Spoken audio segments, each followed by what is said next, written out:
And it's go time. 33 cars roaring down to turn 1 to start an hour of racing. And Topinka's had a somewhat alright start. Jordan not too far behind. Marcy defending from Rebecci.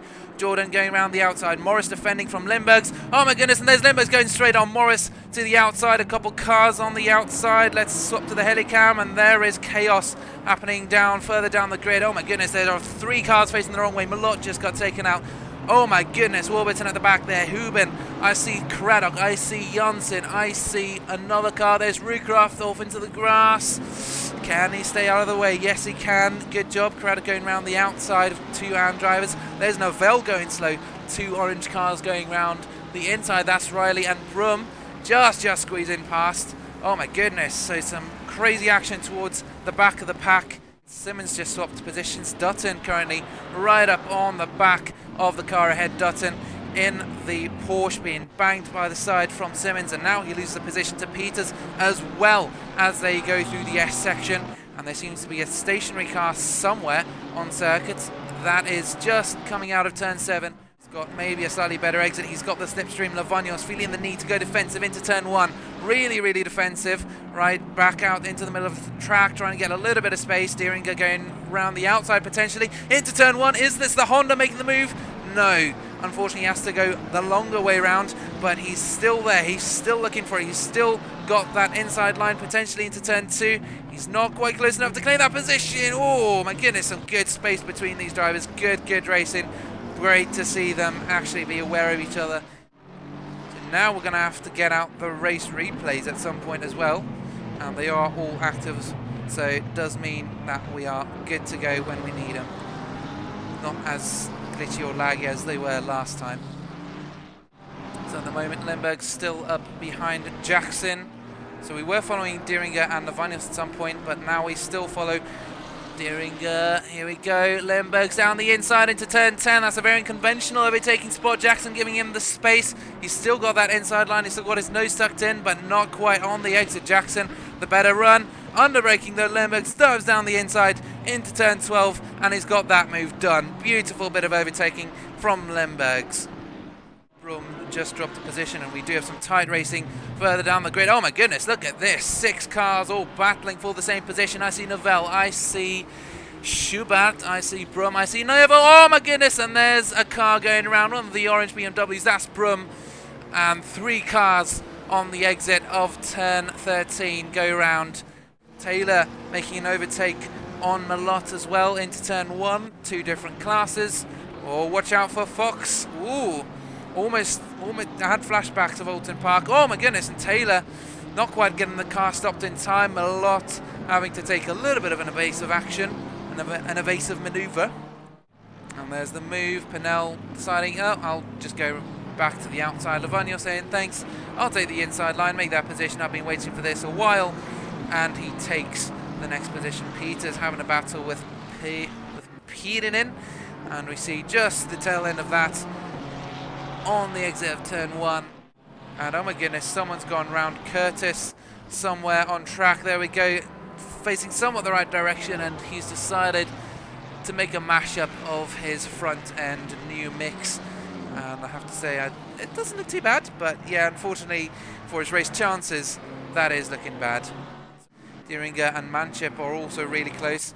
In fact, here's Dieringer having to go around the outside of Manchip into turn 1. And Manchip obviously not quite voluntarily giving that up, but Dieringer doesn't mind. He's just going to do it anyways. Dieringer up to P5. And it's not long before Limburgs decides to do the same thing, but down the inside, and Manchip says, cheers for the overshoot. Let's just keep this pace going. Let's just keep the momentum, because of course Manchip drop in behind these drivers. But unfortunately, it seems like his race start has not been so good. But anyways, here we go. Limburg trying to make a position on Manchip. We've seen these two come together before. We've seen these two fight.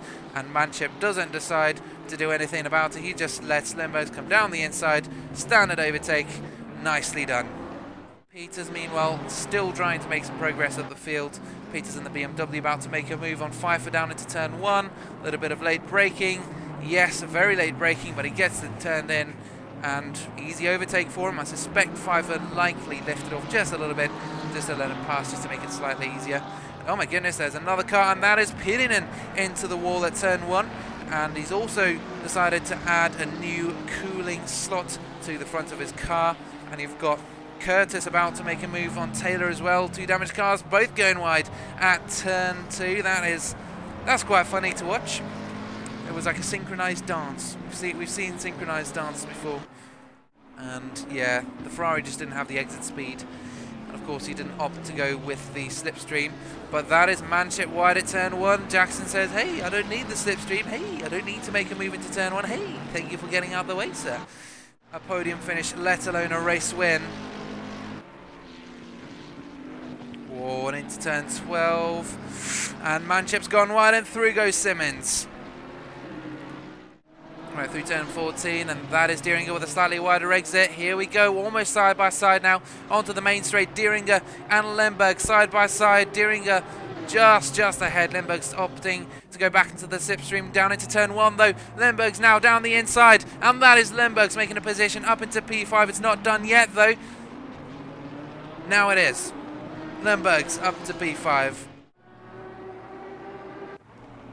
Now back down to Dutton and Lavagnos, and Lavagnos deciding to dive down into turn 1, goes wide. Schubert potentially a move down into turn 2, and Lavagnos is essentially shaking his head, and Schubert now around the outside into turn 2.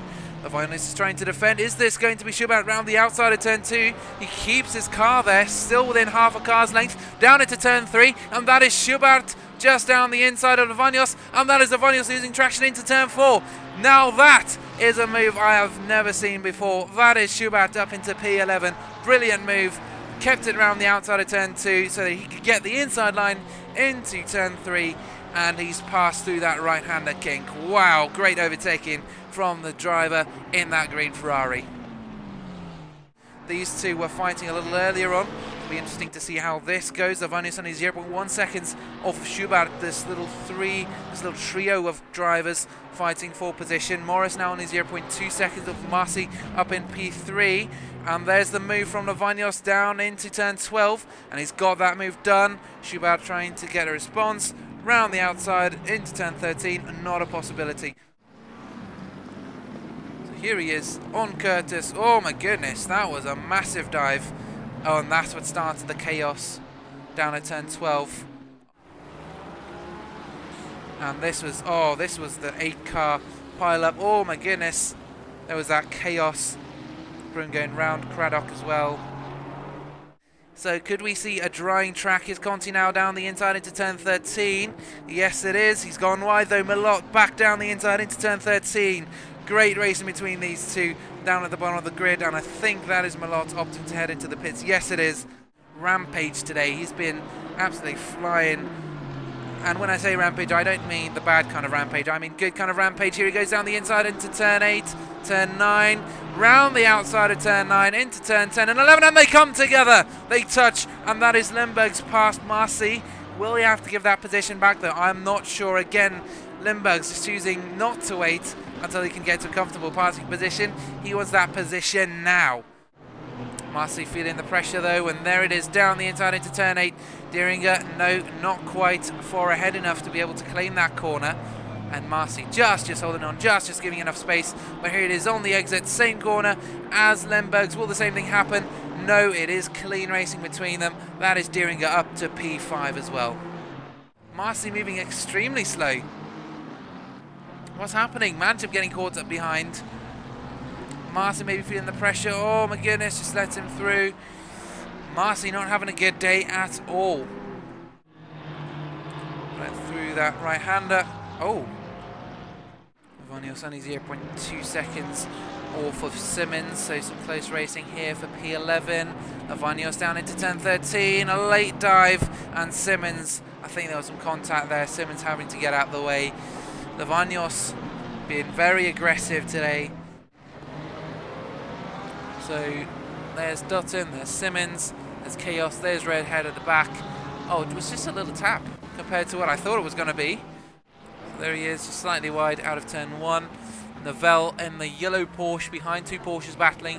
Whoa, what a move down into turn 2. Massive dive bomb from Novell. And wow. Impressive moves.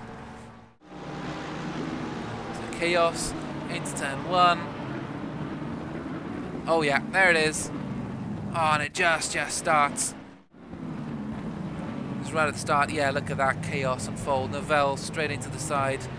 Oh my goodness, look at that chaos unfold. Yes, it is. Oh my goodness, and that Aston Martin just was not holding his brakes. Oh my goodness.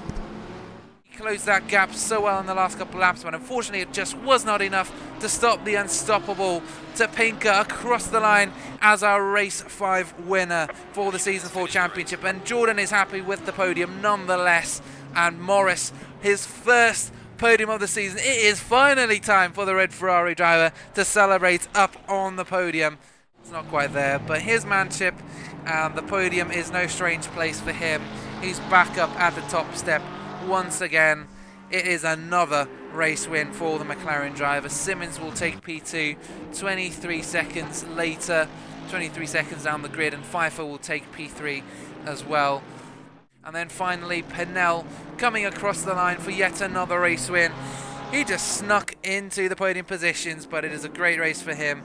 Race win for the orange BMW driver, then Craddock, and then Rucroft.